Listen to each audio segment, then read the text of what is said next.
किसी गरीब की रोजी रोटी को इस तरह लात मारते हुए आपको शर्म नहीं आती? ओहो तो देखो जरा आज समाज सेवा करने कौन आया है।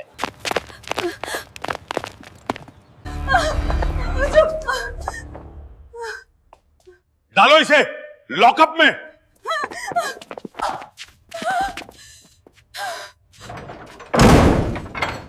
यहाँ सिस्टम में कुछ ज्यादा ही गंदगी फैल गई है, उसे साफ करना है। जी मैडम, मैं बस 5 मिनट में पहुंच रहा हूं मैडम।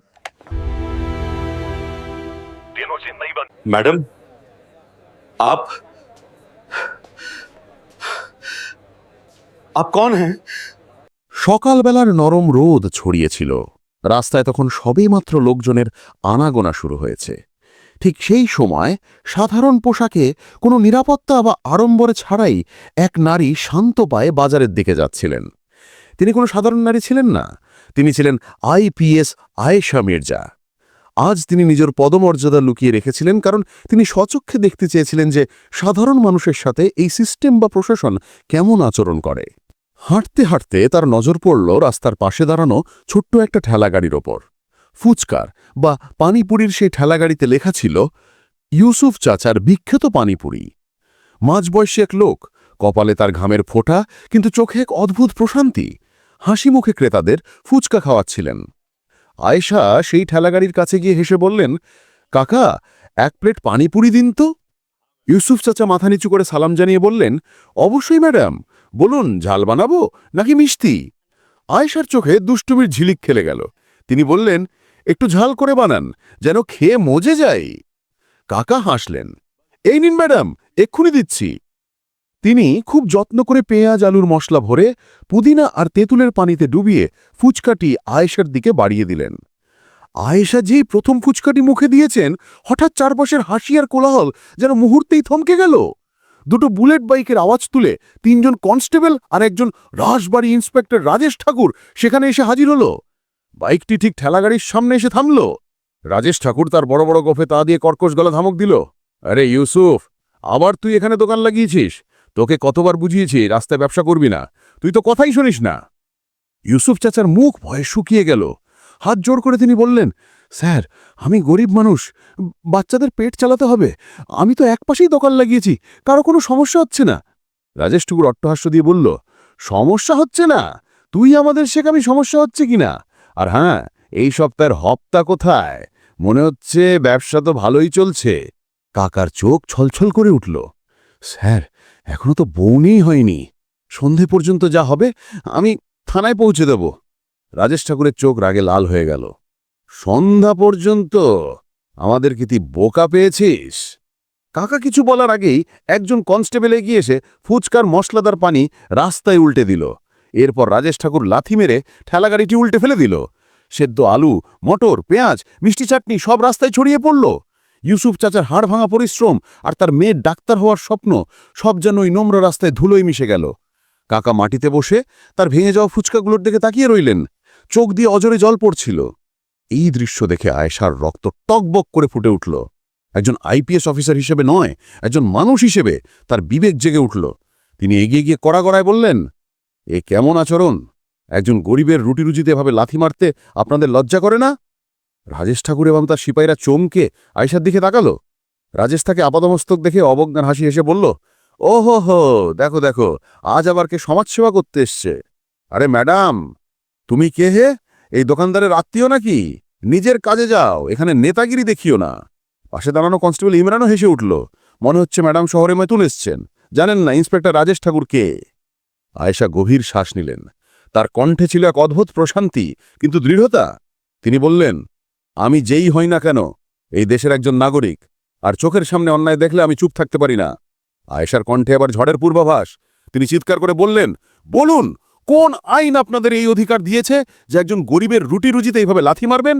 এটা যদি জুলুম না হয় তবে কি? এই কথা শুনে ইন্সপেক্টর রাজেশ ঠাকুরের পটসমুখ রাগে লাল হয়ে গেল।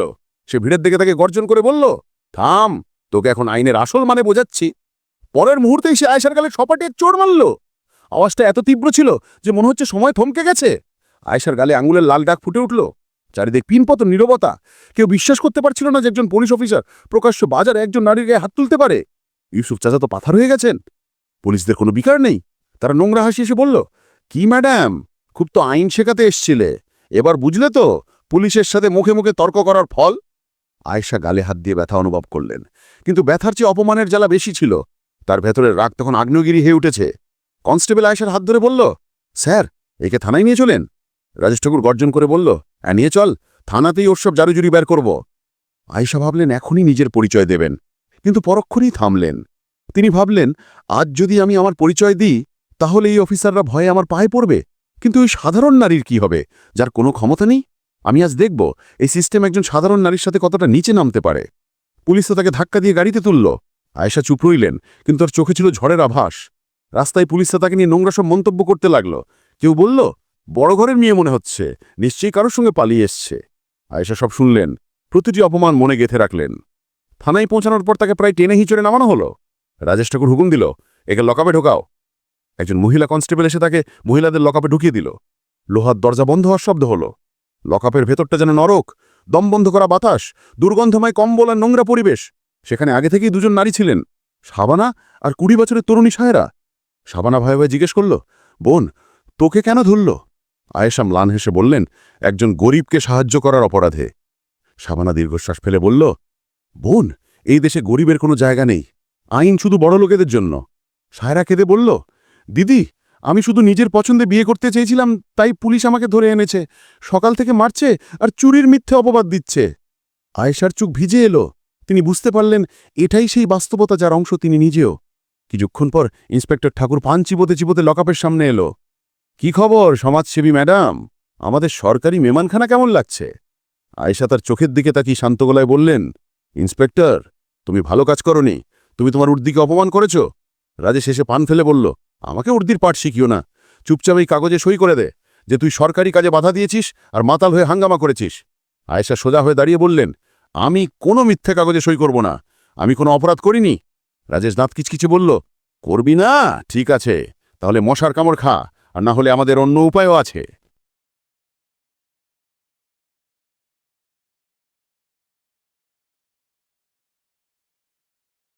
এরপর তাকে একটি অন্ধকার ঘরে নিয়ে যাওয়া হলো। সেখানে তাকে মারধর করা হলো, চুলে ধরে টানা হলো, কিন্তু আয়েশা ভাঙলেন না। তিনি বললেন, মেরে নাও, কিন্তু মনে রেখো, প্রতিটি আঘাতের হিসাব দিতে হবে। রাজেশ তাকে আবার লকআপে পাঠিয়ে দিল। সারা রাত আয়েশা জেগেই রইলেন। এটা তার জন্য এক পরীক্ষা। পরদিন সকালে সূর্যের আলো জানলা দিয়ে আসতেই রাজেশ ঠাকুর আবার এলো। তোর ভাগ্য ভালো, তোর জামিন হয়ে গেছে, কোনো এক সাংবাদিক হয়তো খবর পেয়ে জামিন করিয়েছে, যা ভাগ এখান থেকে। আয়েশাকে বাইরে আনা হলো। থানায় তখন একজন সাংবাদিক, সানা, ক্যামেরা নিয়ে দাঁড়িয়েছিল। সানা প্রশ্ন করতে গেলেই পুলিশটা তাকে বাধা দিল। রাজেশ ঠাকুর আয়েশাকে বলল, জামিন পেয়েছিস তো, এবার বিদে হ, আর নাটক করিস না। আয়েশা নড়লেন না। তিনি ধীর পায়ে ইন্সপেক্টর ঠাকুরের দিকে ফিরলেন। তার কণ্ঠস্বর এবার বরফের মতো ঠান্ডা, কিন্তু ইস্পাতের মতো কঠিন। অনেক হয়েছে, ইন্সপেক্টর রাজেশ ঠাকুর। রাজেশ থমকে গেল। আমার পুরো নাম জানল কি করে? আয়েশা পকেট থেকে তার ব্যক্তিগত ফোন বের করলেন। সবাই ভাবল তিনি কাউকে ডাকবেন। কনস্টেবল ফোন কাটতে এগিয়ে আসতেই আয়েশা আঙুল উঁচিয়ে তাকে থামিয়ে দিলেন। এমন এক কর্তৃত্ব ছিল তার ভঙ্গিতে যে কনস্টেবল ওখানেই জমে গেল। আয়েশা ফোন স্পিকারে দিলেন। ওপাশ থেকে আওয়াজ এলো, কমিশনার অফিস, বলুন। আয়েশা বললেন, কমিশনার স্যারের সাথে কথা বলান, বলুন আইপিএস আয়েশা মির্জা লাইনে আছেন। রিসেপশনিস্টার গলা কিপে উঠল, জি জি ম্যাডাম, 1 মিনিট। থানার সবার চোখ তখন আয়েশার দিকে। রাজেজের কপালে ঘাম। ফোনে কমিশনারের ভারী গলার আওয়াজ এলো, আয়েশাজি, সব ঠিক আছে তো? আপনি এই নম্বর থেকে? আয়েশা রাজেশের দিকে তাকিয়ে বললেন, না স্যার, সব ঠিক নেই। আমি এখন কোথরোড পুলিশ স্টেশনে আছি, যেখানে গতরাত আমি লকআপে কাটিয়েছি। ফোনের ওপাশে যেন বজ্রপাত হলো।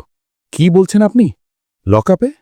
হ্যাঁ স্যার, বিশ্বাস না হলে আপনার এই বাহাদুর ইন্সপেক্টর রাজেশকে জিজ্ঞেস করুন, যে আমার গায়ে হাত তুলেছে, হাতকড়া পরিয়েছে। আমি চাই আপনি এখনই ইন্টারনাল অ্যাফেয়ার্স টিম আর এসএসপি স্যারকে নিয়ে এখানে আসুন। আমি 5 মিনিটের মধ্যে আসছি ম্যাডাম। কমিশনারের গলায় আতঙ্ক।